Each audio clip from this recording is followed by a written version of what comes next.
ನಮಸ್ತೆ. ಹತ್ತತ್ರ ಒಂದು ವಾರ ಕಳೆದಿದೆ ನಮ್ಮ ಬಸರೂರಿನ ಮಹಾಲಿಂಗೇಶ್ವರ ಹಬ್ಬ ಮುಗಿದು. ನಾನು ಈಗ ಇದರ ವ್ಲಾಗ್ನ ಹಾಕ್ತಾ ಇದ್ದೀನಿ. ತುಂಬ ರಶ್ ಇದ್ದಿದ್ದರಿಂದ ದೇವಸ್ಥಾನಕ್ಕೆ ಹೋಗೋಕ್ಕಾಗಲಿಲ್ಲ. ಆದರೆ ಇದೊಂದು ರಥದ ತುಣುಕು.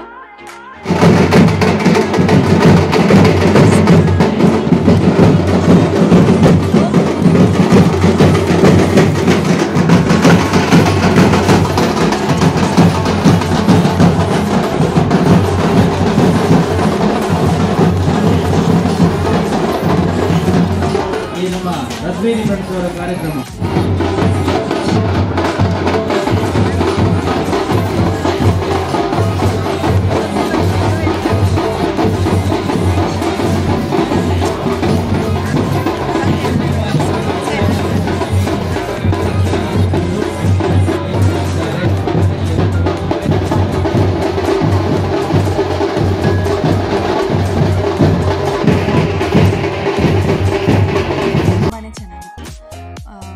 ದೇವಸ್ಥಾನದ ಒಳಗಡೆ ನಾವು ಹೋಗಿ ವಿಡಿಯೋನ ಮಾಡ್ಕೊಂಡಿಲ್ಲ.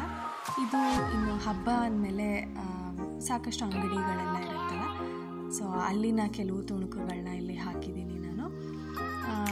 ನಾವು ಏನೇನು ತೊಗೊಂಡ್ವಿ ಅನ್ನೋದನ್ನು ಕೂಡ ನಿಮ್ಮ ಜೊತೆ ಹಂಚ್ಕೋತಾ ಇದ್ದೀನಿ.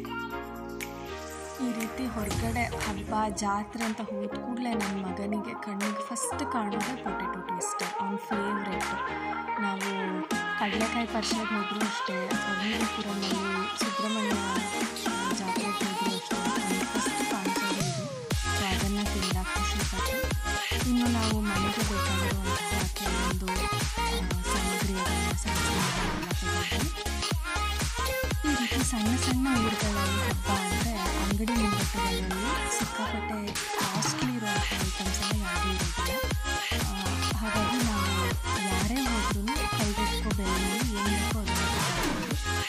ನಾವು ಮಗ ಮಾತ್ರ ತಿನ್ನ, ನಾವು ತಿನ್ನಲೇದ್ರೆ ಆಗುತ್ತೆ, ನಾವು ಕೂಡ ಚುರುಮುರಿ ಎಲ್ಲ ತಿಂದ್ವಿ. Next gobi manchuri first time ನಾವು ಬಸರೂರಿನಲ್ಲಿ ಟ್ರೈ ಮಾಡಬೇಕು ಅಂತ ತುಂಬ ಅಂದ್ಕೋತಾ ಇದ್ವಿ, ಮಾಡಿರಲಿಲ್ಲ. ಹಾಗಾಗಿ ಜಾತ್ರೆಯಲ್ಲಿ ಒಂದು ಸಲ ತಿನ್ಬೋದಲ್ಲ ಅಂತ ಅನ್ನಿಸ್ತು. ಸೊ ಗೋಬಿ ಮಂಚೂರಿ ಕೂಡ ಟ್ರೈ ಮಾಡಿದ್ವಿ. ನನ್ನ ಮಗನಿಗೆ ತುಂಬ ಇಷ್ಟ ಆಯಿತು, ಅವನಿಗೆ ಖಾರ ಕಡಿಮೆ ಇದ್ದಿದ್ದರಿಂದ ತುಂಬಾ ಇಷ್ಟ ಆಯಿತು. ಇನ್ನು ಈ ರೀತಿ ಹಳ್ಳಿಗಳಲ್ಲೆಲ್ಲ ಜಾತ್ರೆ ಅಂದರೆ ಈ ಥರ ಆಟ ಆಡೋದಕ್ಕೆಲ್ಲ ಸಣ್ಣ ಸಣ್ಣದಾಗಿ ಇಟ್ಟಿರ್ತಾರೆ. ಟ್ರ್ಯಾಂಪೋಲಿನಲ್ಲಿ ಕೂರಬೇಕಂತ ಅವ್ನು ತುಂಬ ಆಸೆ ಪಟ್ಟ, ಬಟ್ ನಾನು ಬೇಡ ಅಂತ ಅದನ್ನು ನಿಲ್ಲಿಸಿದೆ. ಹಾಗೆ ಸ್ವಲ್ಪ ಕತ್ತಲಾಗೋವರೆಗೆ ಅಲ್ಲೇ ಇದ್ದ ಒಂದು 2-3 ದೇವಸ್ಥಾನಗಳಿಗೆಲ್ಲ ಹೋಗಿ ದೇವರ ದರ್ಶನವನ್ನು ಪಡ್ಕೊಂಡು ನಡ್ಕೊಂಡು ಹೀಗೆ ಮನೆಗೆ ಬಂದ್ವಿ.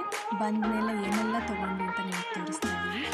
ನಾನು ಅತ್ತೆ ಇಬ್ಬರು ಬೆಂಗಳೂರಿಂದ ತೊಗೋಬೇಕು ಅಂತ ಅನ್ಕೋತಾ ಇದ್ವಿ. ಅದೇ ಬಸರೂರಿಗೆ ಬಂದಮೇಲೆ ಚಕ್ಲಿ ತೊಗೊಂಡ್ವಿ.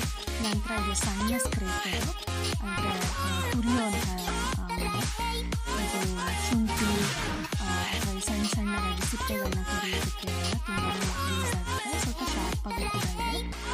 ನೆಕ್ಸ್ಟು ಮಂಡಕ್ಕಿ ಮತ್ತು ಬನಾನಾ ಚಿಪ್ಸ್ನ ತೊಗೊಂಡು, ಸಾಧಾರಣ ನಮ್ಮಲ್ಲಿ ಜಾತ್ರೆ ಅಂತ ಹೋದರೆ ಮಂಡಕ್ಕಿ ಅಥವಾ ಕಡಲೆಕಾಯಿ ಪರಿಷೆಗೆ ಕಡಲೆಕಾಯಿ ತೊಗೊಳ್ಳೋದು, ಹೀಗಾಗಿ ಅದನ್ನು ಕೂಡ ತೊಗೊಂಡು.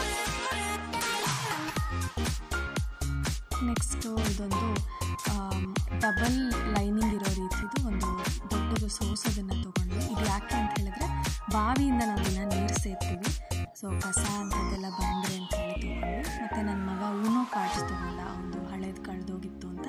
ಇದೊಂದು ಸಣ್ಣದಾಗಿ ಮನೆಯಲ್ಲಿ ಹಾಲ್ನಲ್ಲಿ ಇಡೋ ರೀತಿ ಹೂ ತೊಗೊಂಡ್ವಿ.